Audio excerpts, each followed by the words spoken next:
आज की कहानी का नाम है लालच बुरी बला। बुंदेलखंड में रीवन और ककवारा नामक दो गांव थे। उन गांवों में कुत्तों का समुदाय रहा करता था।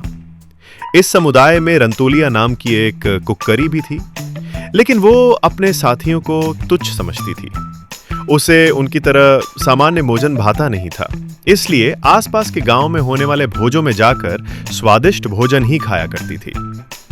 एक दिन इस समुदाय को सूचना मिली, रीवन और ककवारे गांव में भोज होने हैं। अतः समुदाय के कुछ सदस्यों ने तय किया कि वे रीवन जाएंगे और कुछ ने ककवारा जाने का निर्णय लिया। पर रंतुलिया अटके बोली, मैं तो दोनों भोजों का आनंद लूंगी।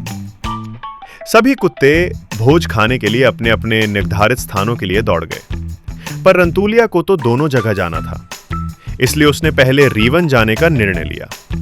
वहां पहुंची तो देखा पूरियां बनाई जा रही थीं। उसने सोचा जब तक पूरियां तैयार होंगी तब तक मैं ककवारा दिखाती हूं, वहां क्या बन रहा है। ऐसा करने से भूख और बढ़ जाएगी तो भोजन का आनंद दुगना हो जाएगा। ककवारा पहुंची तो वहां हलवे की कढ़ाई चढ़ी थी। हलवे की सुगंध से उसकी लार टपकने लगी थी, पर उसने सोचा अकेले हलवे का आनंद कम रह जाएगा। चलो पहले रीवन से पूरियां ले आती हूं, फिर हलवा पूरी खाऊंगी। वाह क्या स्वाद होगा। यह सोचते हुए वो दूसरे गांव पहुंची। भागते भागते थक गई थी।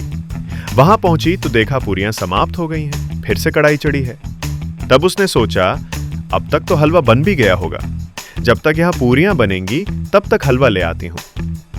वो फिर भागते भागते ककवारा पहुंची, लेकिन वहां तो सारा भोज ही समाप्त होने वाला था। थक कर चूर हुई रंतुलिया ने सोचा चलो रीवन में अभी पूरियां मिल जाएंगी।